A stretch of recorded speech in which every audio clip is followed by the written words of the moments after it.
Now, for a broader look at some of these developments, how House Democrats got to this point, what's next for them, for the Republicans, and for the president.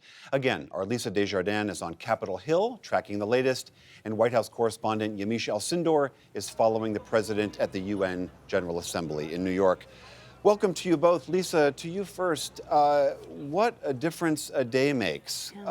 Help me understand, with a few exceptions, the facts that were on the table yesterday are largely the same facts that are on the table today. How did this change so dramatically? That's a great question, William. I think talking to Democratic aides, even those most closely involved in the decisions today, did not expect things to move quite this quickly. I do think a sign of the blowing kind of momentum was that letter from the 7 House Democratic freshmen. They weren't just any freshmen. They really were seen as almost holdouts on the question of impeachment. And they also are seen as having some of the most credibility when it comes to national security. So when they came out as a group late last night saying, we think it's time to move further on impeachment, if these accusations are true about the whistleblower, we think that is impeachable, which was actually sort of skipping a step from where the rest of Democrats have been. I think that really was just part of a wave of growing momentum over the weekend. And because of that, a dam that was breaking became more visibly breaking today for House Democrats.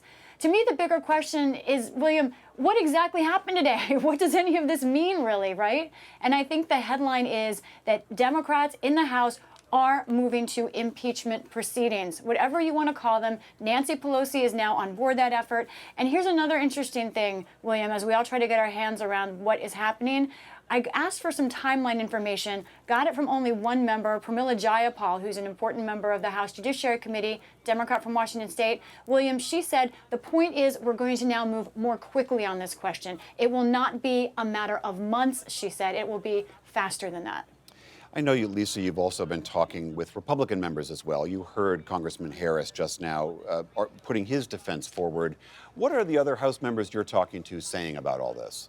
And just in the past few minutes, we've seen responses from House Republican leader Kevin McCarthy and Senate Republican leader Mitch McConnell. Both of them are putting out a message that they think this is just another attempt to overturn the Trump presidency from their point of view. It's important that McCarthy is also going a step farther. He's saying that he doesn't think Nancy Pelosi has the power to declare this an official inquiry, that to do that requires a vote by the full House.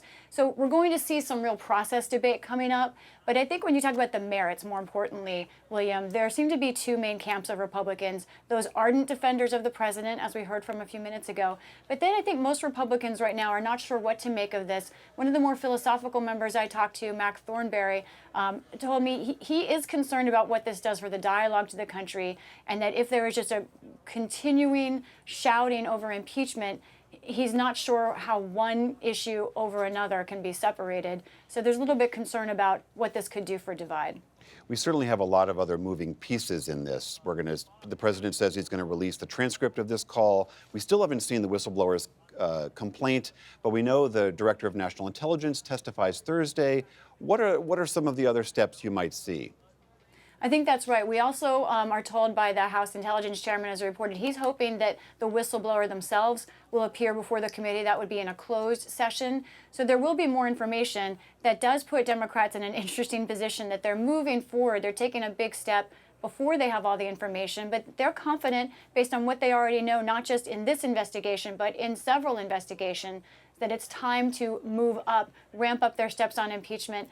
But you know, William, the end game here for impeachment is the Senate.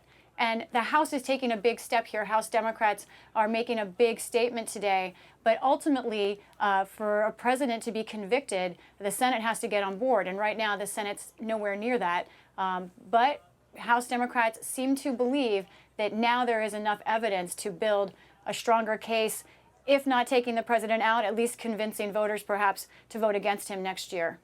Yamiche, turning to you, obviously there's this growing army of Democrats saying we need to start this formal inquiry. The speaker seems to be behind that.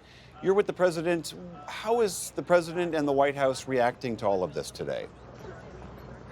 The president is responding to Democrats saying that they're going to be opening a formal impeachment inquiry against him by lashing out at them. He's saying that this is part of a continued witch hunt, and that this really started with the Russia investigation and continues on now. He's been tweeting and talking about this all day. He essentially says that he's a victim of, quote, presidential harassment. He also accused Democrats of trying to ruin and demean his day here at the United Nations.